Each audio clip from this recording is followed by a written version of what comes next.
선물 옵션 신규 휴면 고객이라면 이벤트 신청하고 수수료 할인받자.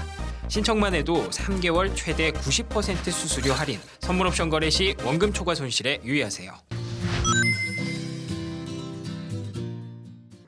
네, 앵커 리포트 시작해 보도록 하겠습니다. 오늘 주제 연준 믿고 주식 투자 계속해도 될까요?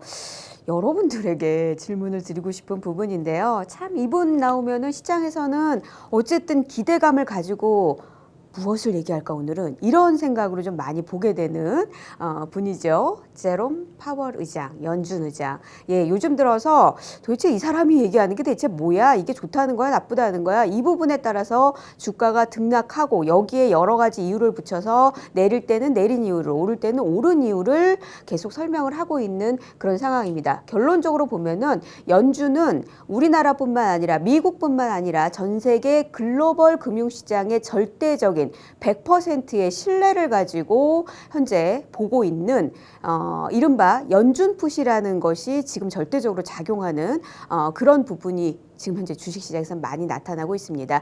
자, 항상 앵커 리포트를 얘기할 때 말씀드린 부분이 있습니다. 현재 시장에서는 수급은 모든 것에 우선한다라는 점에서 바로 이분에 대한 이야기를 해보고자 이야기를 해보도록 하겠습니다.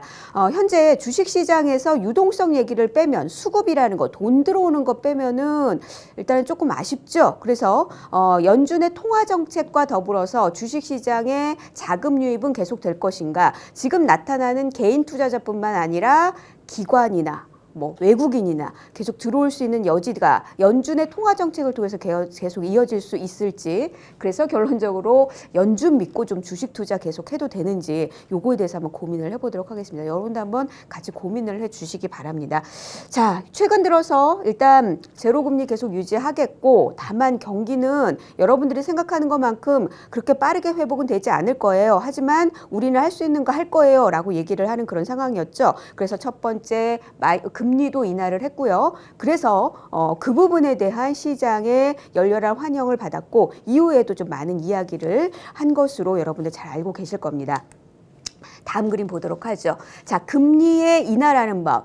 지금 현재 예전에와 지금 주식시장이 뭐가 달라졌길래 이렇게 연준을 믿고 올라가지라는 부분에서 우리는 답은 하나 찾을 수 있습니다. 예전과 달라진 연준의 시각입니다. 연준은 일단 시장과 경기가 안 좋다라고 보니까 굉장히 공격적으로 금리를 인하하면서 돈을 풀기 시작했습니다. 직접적으로 어디에 연준이 돈을 주거나 그런 건 아니지만 이 돈을 받은 금리 인하를 통해서 돈을 받은 글로벌 투자 은행사들이 금융시장의 안정에 굉장히 크게 기여를 했죠. 국채도 사고, 그리고 회사채도 사고, 그러니까 우량한 회사채도 사고, 그리고 또 달러도 사고, 원자재 쪽도 들어가고, 그리고 최근 들어서는 주식시장도 좀 보는 것 같다라는 생각이 들 정도로 움직임이 나오고 있습니다.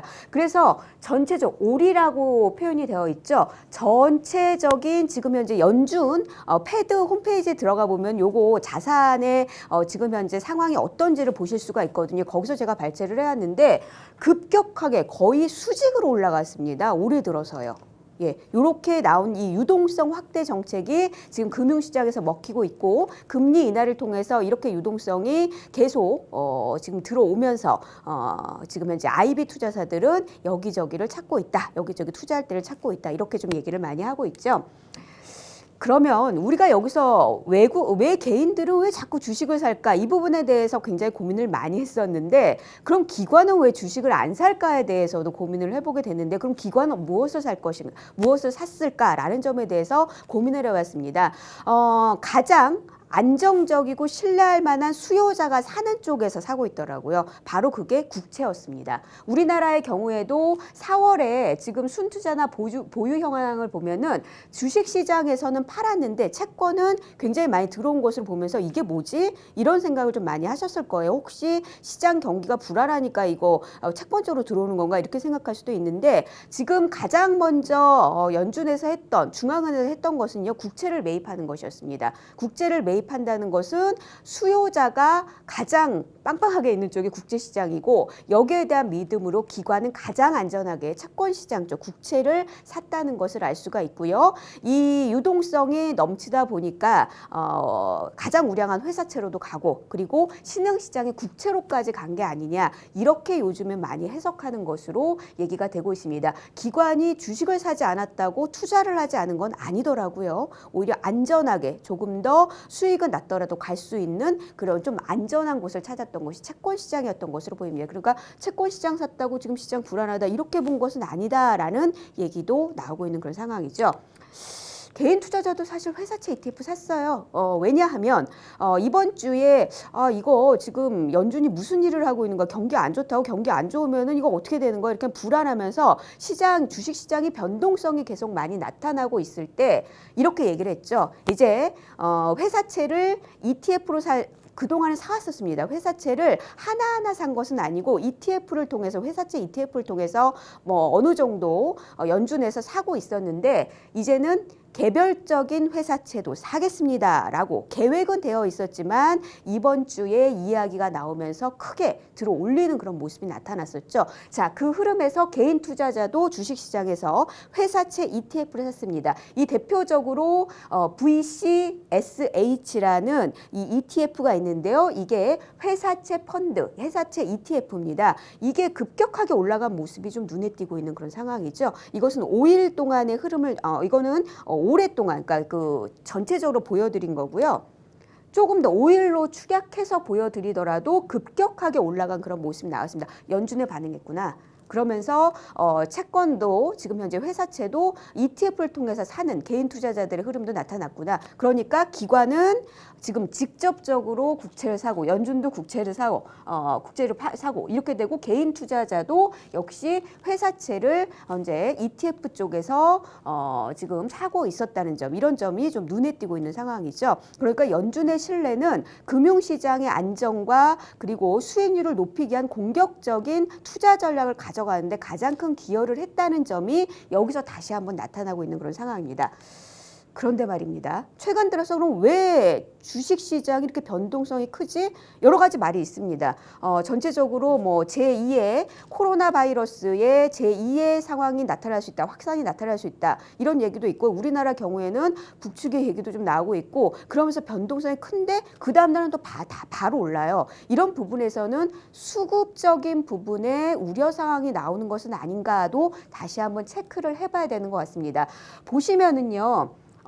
길게 봤을 때는 거의 90도의 수직 각도로 자산을 늘리는 그런 연준의 모습이 나타났는데 기울기를 보시기 바랍니다. 지금 3월부터 움직임을 보면 기울기가 점점 느려지고 있습니다. 이 기울기라는 것은 유동성의 속도거든요. 유동성을 얼마나 빨리 늘리고 있느냐. 3월엔 굉장히 많이 빨리 하고 있었어요. 그리고 4월도 괜찮았습니다. 근데 5월 들어서 점점 이 기울기가 느려지면서 이거 속도 조절하고 있네. 이거 뭐지? 그러면 어떻게 되는 거야? 그럼 이거 이러다가 갑자기 지금 연준이 이제는 유동성 더 이상 안 푸는 거 아니야? 이런 우려감이 있을 수 있죠. 이렇게 된다면은 금융시장에서 빠르게 들어온 자금들도 빠르게 나올 수 있기 때문에 변동성을 야기시킬 수 있는 원인이 될 수 있다라는 얘기도 나오는데 이거 상당히 이성적이고 합리적으로 좀 들리지 않으십니까? 뭐 하루 올랐다, 하루 내렸다 이런 부분에 대한 이야기에 대한 하나의 근거가 되지 않을까 싶어서 이 그림도 함께 말씀을 드렸습니다.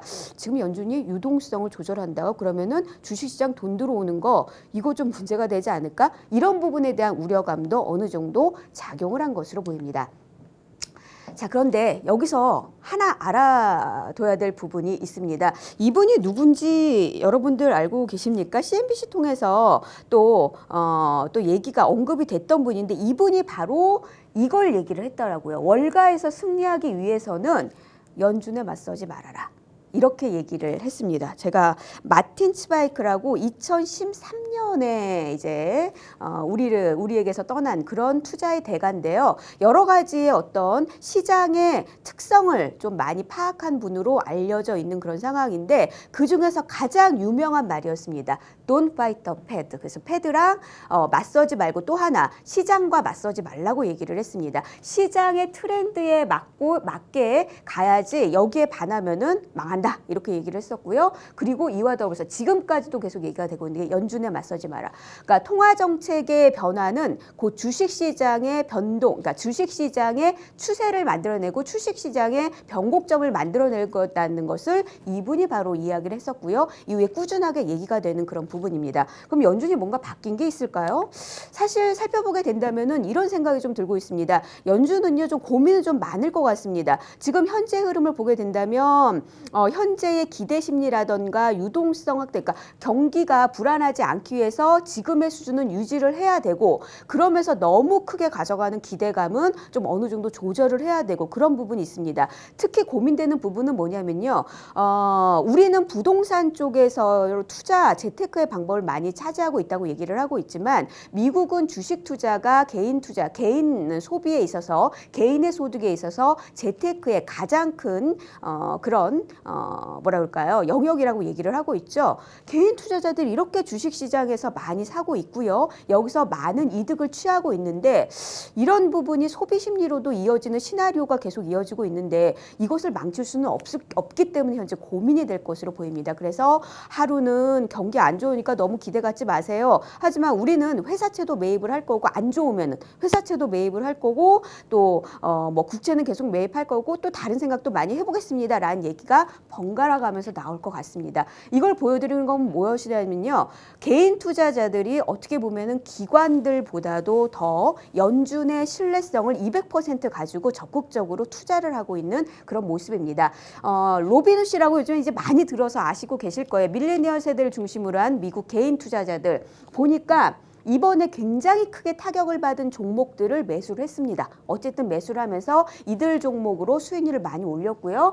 우리나라의 개인 투자자 여러분들은 성장주와 그리고 어떻게 보면은 기술주를 중심으로 굉장히 매수를 많이 한 것으로 보이는데 이것은 아마 뭐 하나는 선진국 증시라고 얘기를 하고 있고 그리고 그동안 많이 투자를 해왔던 영역이고 그리고 이머징 마켓에 있다는 특징 때문에 개인 투자자들의 성향이 나오지 않을까 싶은데 아무튼 이렇게 하면서 수익률을 걷고 있고 이를 통해서 소비 심리라든가 이런 부분을 굉장히 좋게 나아가고 있는 그런 부분들을 망가뜨리고 싶지는 않을 것 같습니다. 그러면서 경기에 대해서는 좀 그래도 좀 속도 조절을 해야 될 것 같은데 그런 연준의 시각도 계속 생각은 하셔야 될 것 같습니다. 결론적으로는 시장의 변동성은 어느 정도 감내를 하면서 해야 되겠다. 하지만 여기서 살펴볼 수 있는 것은 연준이 결국은 지금 흐름들을 망가뜨리고 싶지는 않을 거라는 얘기입니다. 연준 좀 믿어보자. 그럼 우리는 어떨까요? 앞서서도 말씀을 드렸지만 국내에서의 가장 투자 대상은 부동산이었습니다.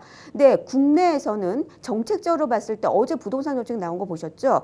이거 빚내서 집 사는 거는 거의 차단하겠다는 생각을 좀 많이 하고 있는 것 같아요. 사실 증시 안정기금도 있긴 한데 이것도 좀 풀겠다라고 하는데요. 이거는 좀 시장 안 좋아질 때 풀겠다 하면서 별로 풀지는 않았습니다. 그러면 부동산 자금이 계속 주식시장으로 들어가는 그런 모습이 나타나야 될 것 같은데 정책상으로 보면은 투자 대상은 부동산 아닙니다. 다른 거 찾아보세요. 라고 얘기를 했고 개인 투자자 여러분들은 지금 현재 주식을 투자의 대상으로 보고 있는 것은 맞는 것 같거든요.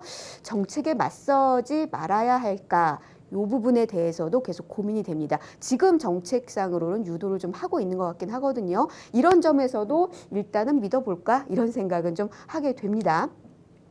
자, 그래서 좀 우리 기준을 한번 잡아보도록 하죠. 기준이 좀 중요할 것 같습니다. 기준은 역시 연준을 중심으로 한 유동성의 확대 속도입니다. 잠깐 주춤하다고 시장의 변동성이 커집니다. 그래서 앞으로 유동성 속도 조절을 계속 할 것인지 연준 그럴 것 같다는 얘기도 있고요.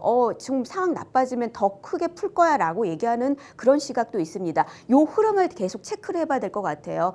이 그림은 예전에도 보여드렸지만 전 세계 중앙은행의 유동성 확대와 그리고 주식시장 S&P를 기준으로 보여드렸는데요. 이걸 봤을 때 굉장히 상관관계가 굉장히 큽니다. 유동성 확대 속도가 빨라지면 주식시장의 지수의 상승폭도 컸다는 점에서 계속 기준은 여기서 봐야 될 것 같고요.